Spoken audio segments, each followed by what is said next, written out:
Olá, bom dia, boa tarde, boa noite. Sejam todos bem-vindos, bem-vindas a mais um Café com Português.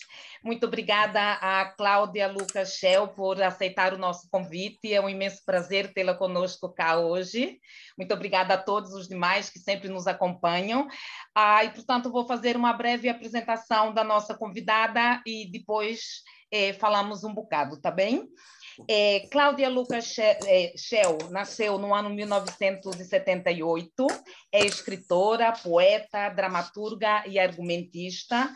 Tem livros publicados, tem publicados os textos para Cena Glória ou Como Penélope Morreu de Tédio, Violência, Fetiche do Homem Bom pelas edições Bicho do Mato, Teatro Nacional Dona Maria II. A Casa Muda, pela Cama de Gato Edições, Veneno, da coleção Curtas da Nova Dramaturgia Memória, da Edições Guilhotina, no ano 2015. E em prosa publicou o livro Nojo, não Edições, e em poesia o livro Trespasse, pela Edições Guilhotina, em 2014, e Pornografia, pela editora Labirinto, no ano 2016. Em 2017, foi publicado o seu livro Ratazanas, Poesia, pela Selo Demônio Negro, em São Paulo, no Brasil. Publicou em 2018 o seu primeiro romance, Aqueles que Vão Morrer, pela editora Labirinto, e Beber pela Garrafa, Poesia, pela Companhia das Ilhas. A Mulher Bala e Outros Contos, pela editora Labirinto, no ano 2019. Confissão, Poesia, pela Companhia das Ilhas, em 2020. E acaba de publicar A Mulher Sapiens, Contos e Ensaios, pela Companhia das Ilhas e Jornal Público, em 2021. E A Vida Mentirosa das Crianças, Nova Mimosa, também no ano 2021. O livro Confissão é finalista do Prêmio Oceanos 2021, está cá.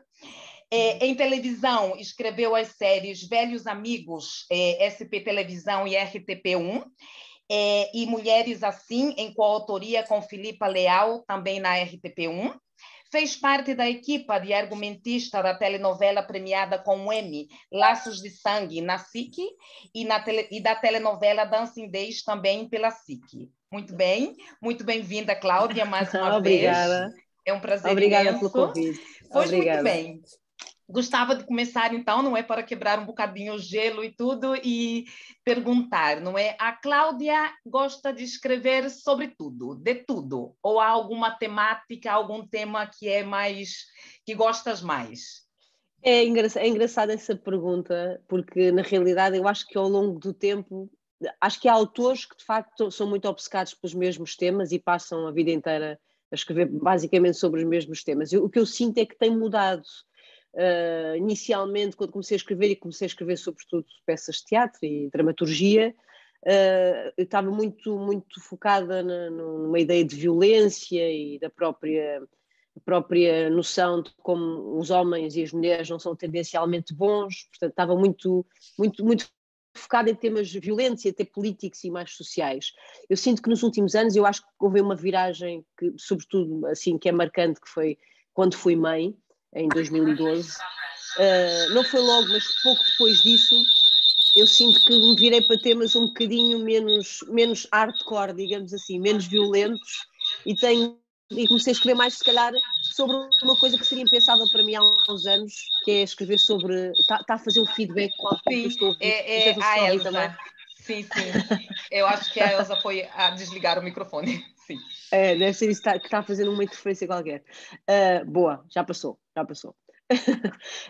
E portanto eu sinto que houve aí uma mudança que não foi pensada, que foi muito orgânica, lá está, pelo estilo de vida também que mudou, e tenho escrito sobretudo, embora também sobre alguma violência sobre as relações humanas, mas mais ao nível familiar e um bocadinho também mais focada nas questões familiares também, que embora perversas, ainda assim o que prevalece é o amor e essa tentativa de conciliar uma data de elementos dentro da família. Acho que nos últimos anos tenho escrito muito sobre a família e sobre relações amorosas, que era uma coisa, lá está, que eu nunca pensaria vir a escrever quando comecei a escrever há alguns anos.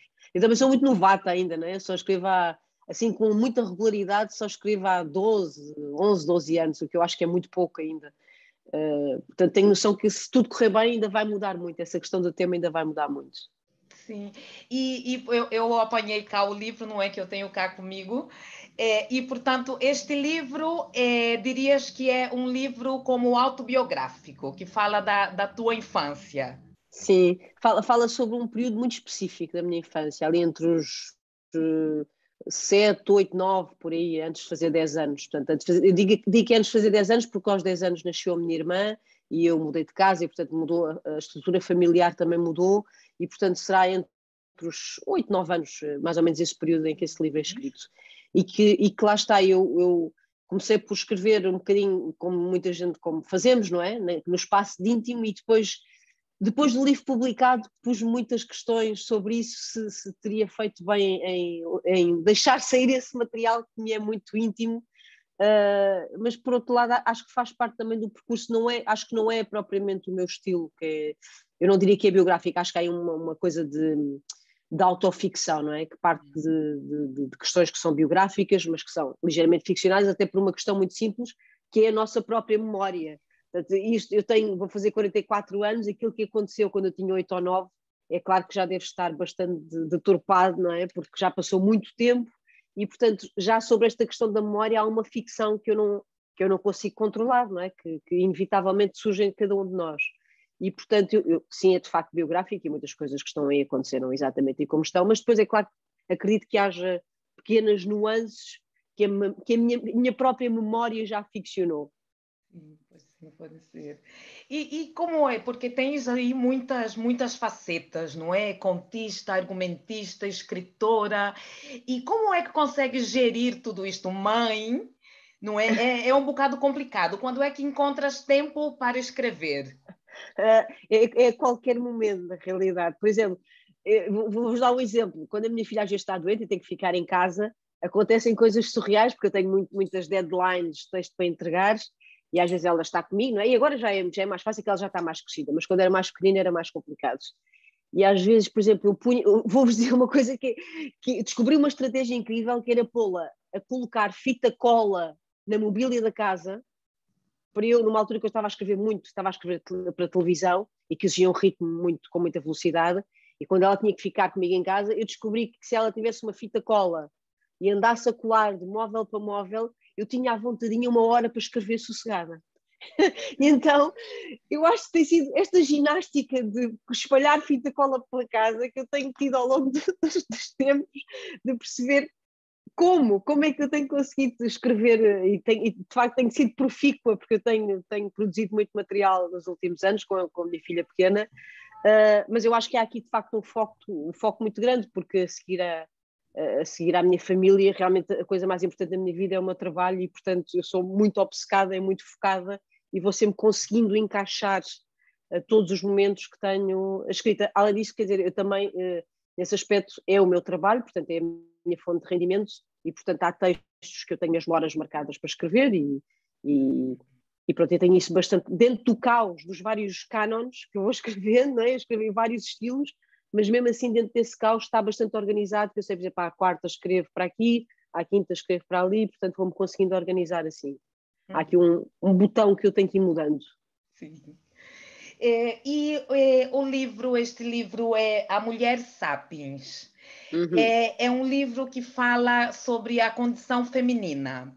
Querias transmitir algo como no sentido de que nós, mulheres, ainda estamos muito apegadas a determinadas convenções, ou achas que nós já estamos conseguindo superar tudo isso Eu e acho que estamos abrindo a um bocado as tentar, não é? janelas? Acho que estamos a tentar, estamos a lutar muito contra isso. Esse livro surgiu, na realidade, de uma forma muito orgânica, porque esse livro é a compilação, é uma antologia dos contos que eu escrevo há 2 anos para o público, semanalmente, e portanto eu fiz uma seleção desses contos e percebendo, lá está, foi muito orgânico, porque eu ao fim, sei lá, de 3, 4 meses de estar a escrever semanalmente, não foi programado, eu percebi de facto que havia ali uma incidência constante no tema da mulher e sobretudo nas questões contemporâneas ligadas à mulher.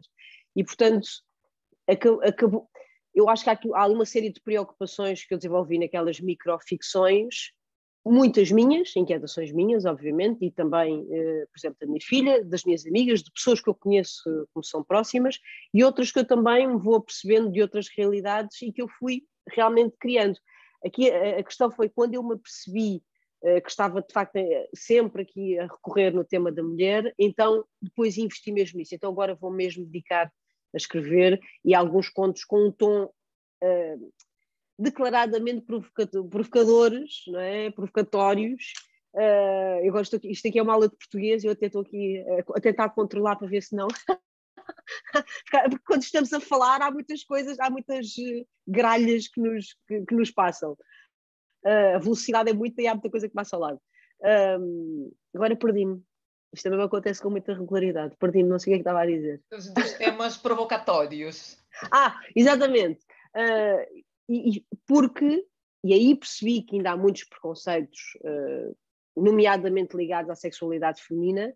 Cada vez que eu escrevia um conto onde tinha uma mulher que tinha um estilo de vida que há uns anos seria considerado promíscuo, mas que neste momento podemos falar de liberdade, não é? Uma mulher que tem um estilo de vida completamente livre do ponto de vista da sua sexualidade, e comecei a perceber que havia muitos comentários, muito reacionários e muito ostensivos até, inclusivamente tentando atingir-me a mim, achando que aquilo era biográfico, e portanto eu comecei a perceber, espera lá, então há aqui coisas que são interessantes de trazer à luz para se perceber que não tem que haver nenhum tipo de preconceito, não só sobre a sexualidade, mas lá está, por exemplo, também há alguns temas sobre a maternidade, onde, em que há muitas regras, não é? Por exemplo, as mães que podem falhar, não é falhar, uma mãe que toma, por exemplo, uma opção que é onde dá prioridade à sua carreira, à sua profissão, ainda é tida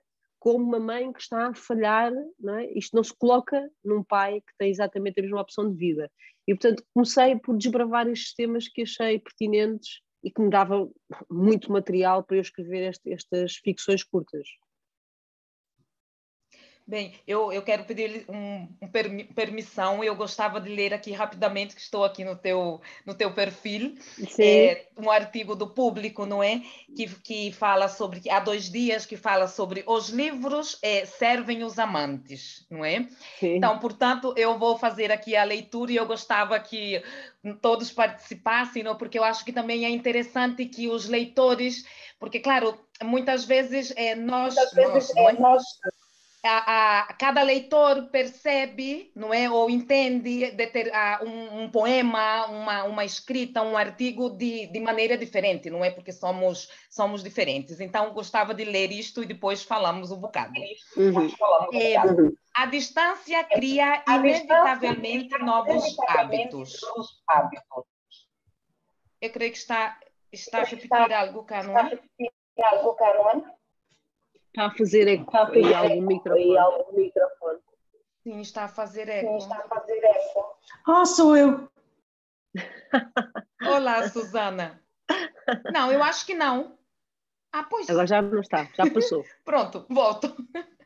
Então a distância cria inevitavelmente novos hábitos sem querer e começamos a arranjar maneiras de sobreviver à solidão e de manter bem unida essa linha invisível chamada amor. Ele começou a ler para mim à noite, espontaneamente, sem que tivéssemos combinado. Vocês têm de entrar, não é, nas redes sociais para fazer a leitura, porque eu gostei imenso disso. E o que é que vocês pensam sobre isso? Não é? Sobre a questão do amor, da escrita, da leitura? Ima? Elsa?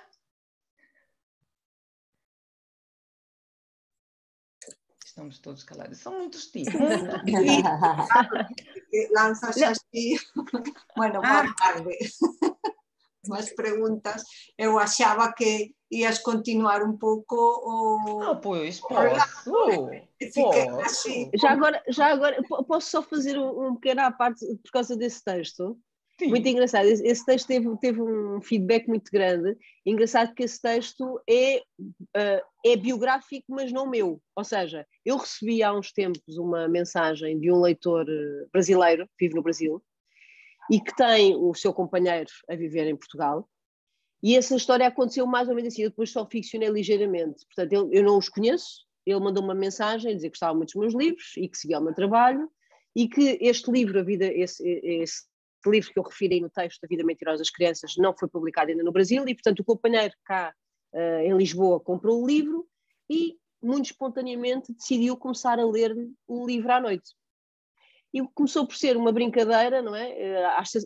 Foi uma sexta-feira à noite, ele leu um pouco do livro e depois foi continuando, e eles, a partir dessa leitura desse meu livro, estabeleceram uma rotina à distância de, às sextas à noite, em vez de irem beber copos com outras pessoas, juntam-se, não é? Deitam-se na cama, cada um na sua cidade, com o telefone, com o respectivo telefone ao lado, e leem livros um para o outro, o que eu achei absolutamente comovente, e fiquei ainda mais comovida por isso ter começado a partir de um livro que eu escrevi, muito longe de saber que ia acontecer tal coisa.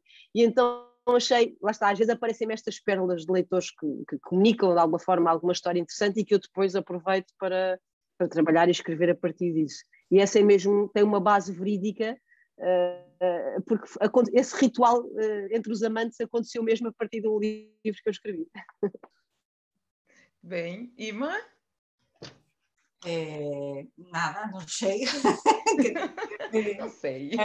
Non coñecía coñezo algúns poemas porque eu teño o antoloxía esta de Terceira Marche. Sei. E entón lín algúns poemas seus, mas non lín narrativa, non coñezo nada da súa narrativa.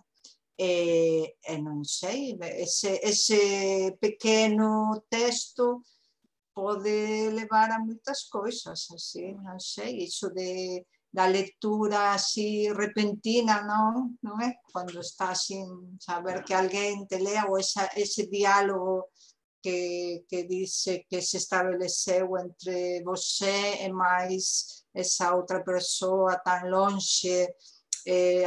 Eu gosto moito desas cuestións, de cando unha persoa escribe algo e que teña tanto impacto en alguén como para precisar establecer ese diálogo, procurar unha resposta a partir de aí que todo iso se teza como unha historia mesmo a través disso.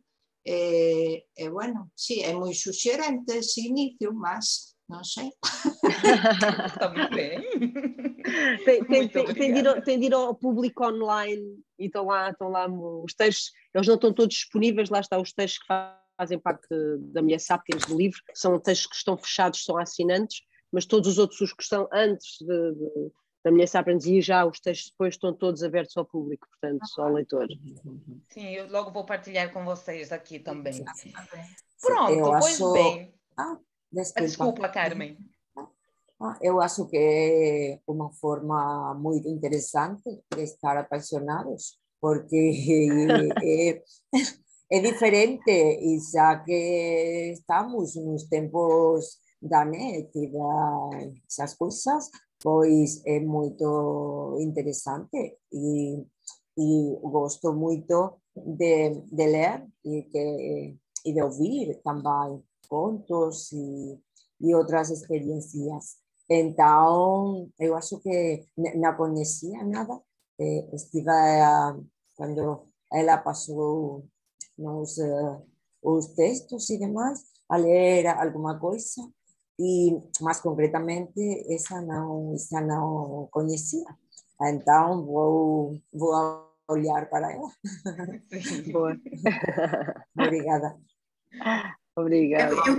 Sim, eu queria só dizer que gostei muito da ideia de compartilhar entre amantes, com essa aproximação ao livro com amor, porque a experiência que eu tinha era ou com os alunos, que talvez gostem do livro, mas é uma obrigação.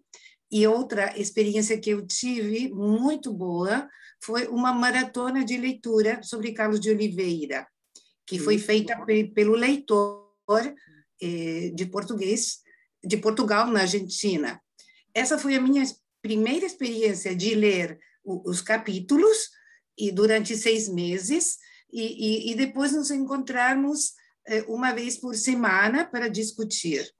Então, aí, mas o que acho que você disse foi uma questão de aproximação mais amorosa ao livro, que gostei. Entre a parte de ler um e outro à distância, é uma ideia linda, na verdade, muito boa. Acho que tiveram uma ideia linda, de facto. Fiquei mesmo comovida, porque acho que há qualquer coisa ali de muito íntimo nessa comunicação. Sim. Olá, boa tarde, Valéria, Susana, Christian, Encarna. Boa tarde, boa tarde. Olá, boa tarde. Olá. Que ar tão bem disposto. Sim, estão muito bem. Pronto, pois eu gostava de partilhar algo mais, não é? Não sei se vocês querem partilhar. Ima, que está aí também com o livro, eu estou aqui a ler o Confissão, e eu achei... São histórias muito interessantes, porque fala, não é, como falaste, da infância e dessas lembranças, dessas recordações. E há cá, por exemplo, um excerto que é da relação, por exemplo, entre amigos, não é, e familiares. E então diz que tive vários amigos e familiares bons na infância, que me asseguraram a inocência e a alegria diárias. A Sara, minha companheira de aventuras, uma menina preta, paupérrima, cuja mãe a deixou aos cuidados de uma avó emprestada, uma velhota branca, a dona Efigênia. Lembrei-me da avó da Sara agora, porque o jardim da casa onde vivo hoje, aos 40, tem várias Efigênias ao longo do muro. São árvores esguias e bonitas. A nossa casa, minha e da minha filha, ainda se encontra em nome conjunto, meu e do pai da menina. Foi ele quem plantou as Efigênias depois da nossa separação. E depois outras boas memórias da infância, não é? Porque continua aí a falar, a contar isto. Eu achei muito interessante isto, não é? De tantas de lembranças que nós ainda temos da nossa infância, dos amigos, que por vezes agora mesmo já são amigos, mas que por vários motivos não temos perto, não temos o mesmo contato, não é, que tivemos quando na altura da escola e tudo isto. Então achei muito, muito interessante. Boa. É engraçado porque, por exemplo, nesse certo, o que chama a atenção, que é uma coisa que acontece muito no nosso processo de memória e no processo da escrita também, que é uma coisa que nos lembra outra que não tem, não é? Quer dizer, havia aí uma relação de nome, que é entre a árvore e uma pessoa que já estava bastante apagada na minha memória, e de repente isso levou, e por tudo, lá está, e tudo também com uma relação emocional, não é? Porque lá está, as árvores que foram plantadas por uma pessoa que também já não existe essa relação, e essa memória dessa avó que era bondosa para uma criança que tinha sido abandonada. E portanto eu acho que o nosso cérebro é a coisa mais misteriosa do mundo, e a escrita revela muito bem o quão misterioso é. A verdade é essa. E eu, por exemplo, esse livro, eu acho que também coincidiu, foi um período em que eu comecei a fazer psicanálise, e há coisas nesse livro que eu tenho a certeza que nunca me teria lembrado se não tivesse a fazer esse processo, porque uma das coisas fundamentais, que eu até duvidei da minha própria sanidade, foi me ter recordado que houve um período na infância em que dormi num divã na cozinha. E foi um período longo, ainda foi cerca de um ano que eu estive a dormir assim, porque os meus pais eram muito pobres, eu tinha uma casa muito pequena e não havia quarto para mim, portanto eu dormia na cozinha num divã. E o estranhíssimo é que eu não me lembrava disso. Portanto, isto foi sei lá, o livro foi escrito há 4 anos, talvez 4, 5 anos, portanto já era adulta, já era mãe, isso tudo, e essa memória para mim não existia sequer. E foi num processo de estar aí buscar psicanálise, tentar resolver uma série de coisas, que eu me lembrei disto. Não sei se também pelo facto de estar deitada num divã, que veio essa memória coincidente, e eu, de facto, quando veio essa memória, eu duvidei, tipo, mas isto aconteceu mesmo, e eu não me lembrava até agora, como é que isto é possível?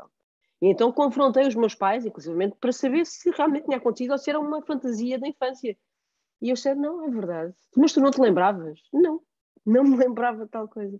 E estranho, ou seja, como é que nós temos uma data de gavetas estão trancadas, e o processo de escrita não é que seja terapêutico, eu não acho que é terapêutico, mas abre muitas gavetas e organiza uma data de ideias que já estavam, que estão cá a fazer espaço e ruído, mas nós nem sabíamos que elas estavam cá. E a escrita desse livro para mim foi muito interessante por aí, porque organizei muitas memórias mesmo, muitas que não são nada positivas na realidade e, portanto, se calhar estavam cá a fazer ruído. Muito bem. Pronto, hoje temos de terminar assim um bocadinho antes, portanto, Encarna, gostava de dizer algo, de fazer alguma pergunta à nossa convidada? Desculpe lá, porque eu estive em uma ocupação e não foi possível chegar até o de agora, não? E eu não li nada da Cláudia, mas com o que venho de ouvir, eu já tenho assim um desejo grande de ler, porque é verdade, essa história toda das gavetas esquecidas e que é preciso abrir e que se abrem e tudo isso, eu acho que é muito importante. E é verdade que as mulheres somos capazes de fazer isso, não? De abrir as gavetas, mesmo se elas tenham negrura e de secá-las fora, pá, porque isso também é. Então, eu acho que esse livro da Cláudia, pronto, pois já tenho o desejo de ler. Pá. Boa, maravilha. O tema da memória eu acho que é muito importante, a memória privada e o que eu chamo também a memória pública. Exatamente. As duas memórias. E que muito obrigada, mesmo se me incorporei com retraso, um bocadinho tarde, mas estes cafés também formam parte dessa memória tão importante. Bem, pronto, eu costumo fazer sempre uma pergunta para as nossas convidadas, não é? Que quando começamos a falar, falávamos de que nós cá na Galiza consumimos, não é? Lemos muito escritoras e escritores brasileiros, portugueses e de outros países de língua portuguesa. Achas que em Portugal se consome a literatura galega? Tens algum conhecimento sobre isto? Conhece alguma escritora galega? Essa pergunta é para mim? Sim. Não, eu acho que não. Acho que infelizmente não. Eu conheço na dramaturgia. Em literatura e prosa narrativa não conheço, por exemplo. Eu acho que não, pelo menos não há nenhuma divulgação a autoras e autores galegos, não há, nós não temos acesso aqui a isso. Eu não sei como é que funciona para o lado da Galiza. Se há livros de autores portugueses assim com alguma facilidade, com algum destaque, com alguma divulgação. Aqui em Portugal não mesmo. Eu, por exemplo, há uns anos fiz parte de uma antologia de dramaturgia, como é que chama? Não é Cidade Nua, está-me a falhar o nome. Não me lembro do nome da publicação, mas foi uma antologia com autores dramaturgos portugueses e galegos, e eu aí conheci uma série de nomes, mas antes disso eu não fazia a menor ideia, de todo mesmo. É estranho. Aqui na Galiza é muito fácil conseguir livros de algumas editoriais portuguesas. Em Santiago é muito fácil, pá. Mesmo se é uma boa razão para ir a Portugal, é mesmo assim, não? Porque a Bertrand e outras funcionam muito bem, não? Mas sim, é verdade, mesmo nesta semana tivemos aqui em Compostela a apresentação de um livro de um escritor moçambicano, bom, e o diretor de caminho veio cá para fazer a apresentação do livro. É assim aí. E é verdade que também numa parte da população temos vontade. Uma parte da gente também temos vontade. E quando há vontade, é bom, pronto, é fácil. Eu tive um azar enorme com a questão da pandemia, porque eu era para ter estado aí num encontro na Galiza, foi em setembro deste ano, precisamente. Em setembro deste ano houve um encontro que era para ter sido presencial e que não foi, por causa das questões da pandemia, não sei o que, acabou por ser online. Mas era um encontro de dramaturgia, precisamente, e ia estar aí. Lá está, é tão perto e eu nunca fui à Galiza. Quer dizer, conheço não sei quantas cidades em Espanha e não conheço a Galiza de todo, nunca aí fui. É completamente ridículo porque é tão perto, não tem lógica nenhuma. E agora há uma colaboração entre a Universidade do Minho de Braga, o Centro Camões, o Conselho da Cultura Galega. Há um trabalho de colaboração há 2 ou 3 anos, que era um ano antes da pandemia, e agora, no outono, no mês de setembro, outubro, recuperou-se e há um trabalho aí que vai continuar. E é na literatura, na dramaturgia e no cinema. No cinema, porque há muitas mulheres que fazem muito bom cinema em Portugal e na Galícia. Então, então quero fazer vampirismo convosco. Que autoras é que vocês aconselham galegas para se ler? Ima conhece muito. Ima posso dizer, ela pode... Encarna também, eu recomendo é que há muitas. Emma Pedreira. Emma Pedreira? É que vou apontar mesmo, estou a falar assim, não é pergunta de retórica. Emma Pedreira? Emma Pedreira, Eva Veiga, bueno, Yolanda Castaño, Estíbaliz Espinosa, é que são muitas. Mas pronto, assim, uns nomes que sejam assim mais ou menos consensuais em termos de qualidade. Eu vou procurar. Emma Pedreira. Há uma que já morreu, pero que é fácil atopar os seus livros, que é magnífica, é Begonha Camanho. Bueno, narrativa, claro. Em narrativa, Begonha Camanho, narrativa, tem 2 livros maravilhosos. Sim. Ela já morreu, mas os seus livros continuam sempre. Claro. E em cinema há um filme muito bom, de Margarita Ledo, que eu acho que em Portugal deve ter projeções, pode ser em Braga, em Porto, que é Nação, em galego seria Nação, que é uma história de mulheres magnífica, da indústria, não conheço. Das mulheres que trabalharam na indústria.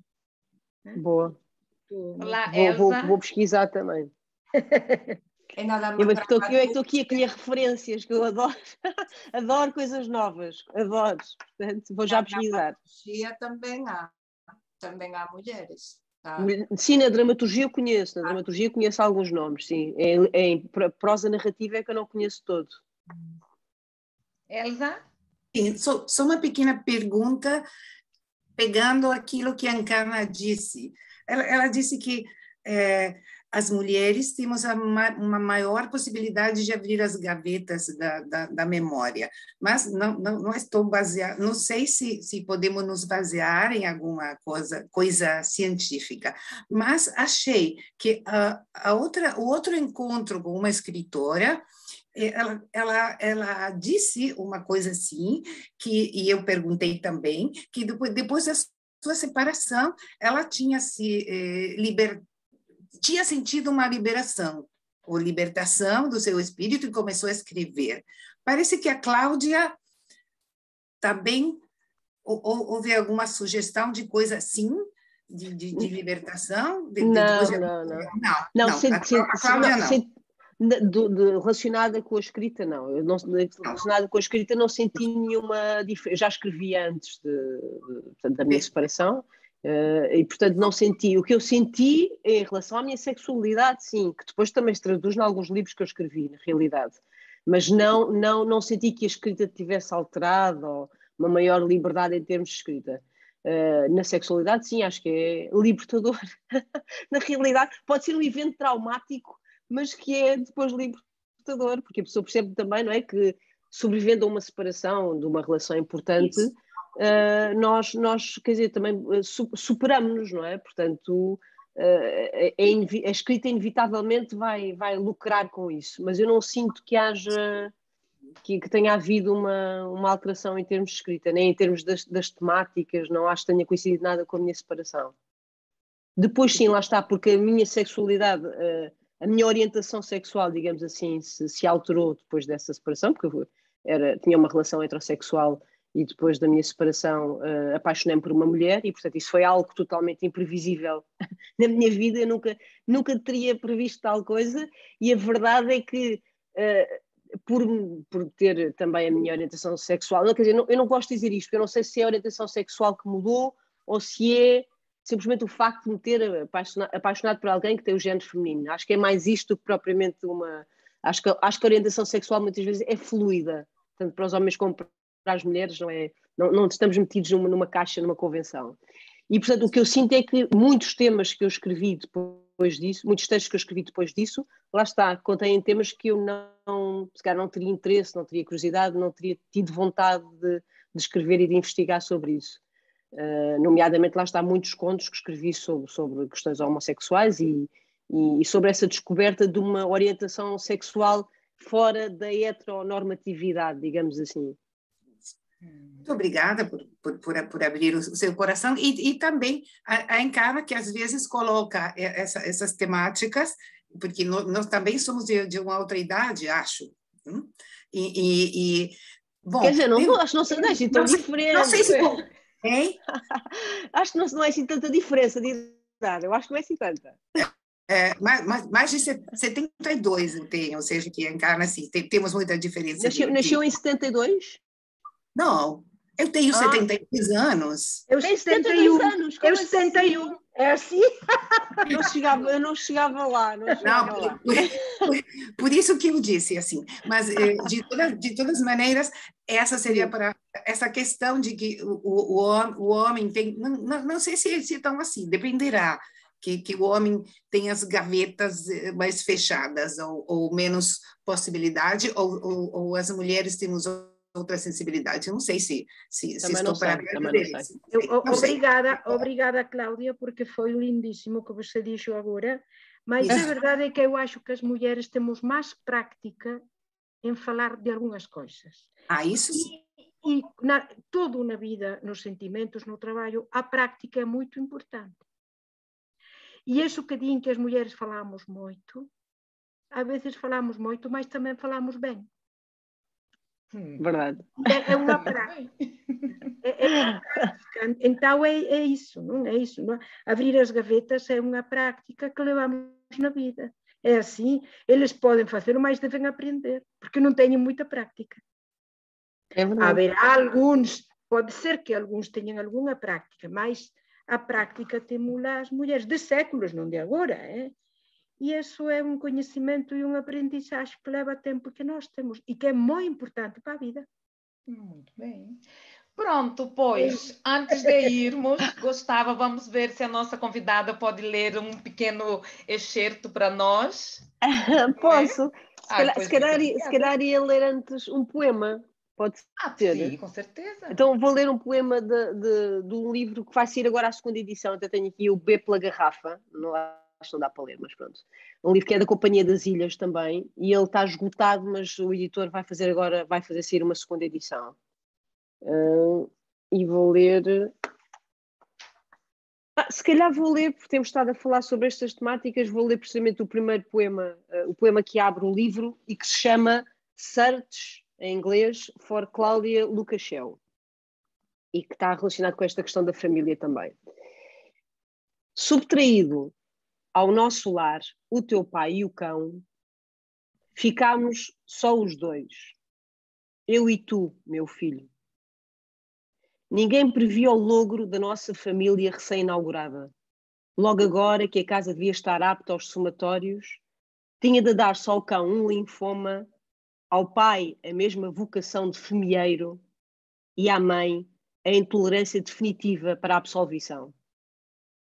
Hás de perdoar-nos um dia. Ainda não falas nem uma palavra. Por isso, a nossa comunicação é estreita, mesmo rente ao corpo. Tu choras alto, pedes colo e mama, e eu, depois de satisfazer as tuas necessidades com gestos de inefável afeição, mudo-te a fralda e adormeço-te no colo. A tua avó diz que te anda a criar com excesso de leite e de mimo, mas não posso dar ouvidos a uma pessoa que não soube abraçar os filhos nem durante os terrores noturnos. Dormes tão bem, meu amor. Não existe nada mais imaculado. Acredita que a tua respiração exala boa índole e higiene. Sento-me depois, debaixo do limoeiro que o avô deu ao teu pai, rezando agora para que a árvore e genro criem bicho e morram de pé ou deitados, tanto faz. e ponho-me a folhear as revistas onde vêm artigos anunciando em maiúsculas a traição fatal do teu pai, abraçado a uma loira, mas que eu saiba, tirando o cão, ninguém morreu ainda. Portanto, de fatal a traição não teve coisíssima nenhuma. Não penses que ando sorumbática, meu querido menino. Sinto-me até bastante bem. Sei que o teu pai, apesar de sorrir nas fotografias do folhetim, também está a sofrer. Deve pesar muito e à noite ter dado cabo da família. Ou então é só a minha ascendência grega de Témis a sopesar o prejuízo com ponderação e fé na balança da justiça. É isto. Muito bem, muito obrigada. Obrigada. Obrigada, pois muito obrigada a todos, a todas. Muito obrigada, Cláudia, mais uma vez, por aceitar assim tão prontamente este convite. E desculpem ser assim em versão expresso, mas lá está, obrigações maternais, tem que ir buscar a criança à escola, senão fica lá abandonada. E depois vê a segurança social e tira uma criança, que eu deixo na escola sozinha. Pois bem, depois vamos pensar em futuros encontros, não há problema. Pois bem, muitíssimo obrigada mais uma vez, bom fim de semana, beijinhos a todos e a todas. Obrigada, Cláudia. Muito gosto em vos conhecer, espero realmente que haja um próximo encontro. Muito obrigada, gostei muito. Um beijinho para todas. Obrigada. Bom fim de semana. Beijinhos, bom fim de semana. Obrigada, beijinhos. Obrigada. Beijos. Desde a Argentina. Beijinhos. Muitos beijinhos. Beijinhos. Beijinhos. Beijinhos.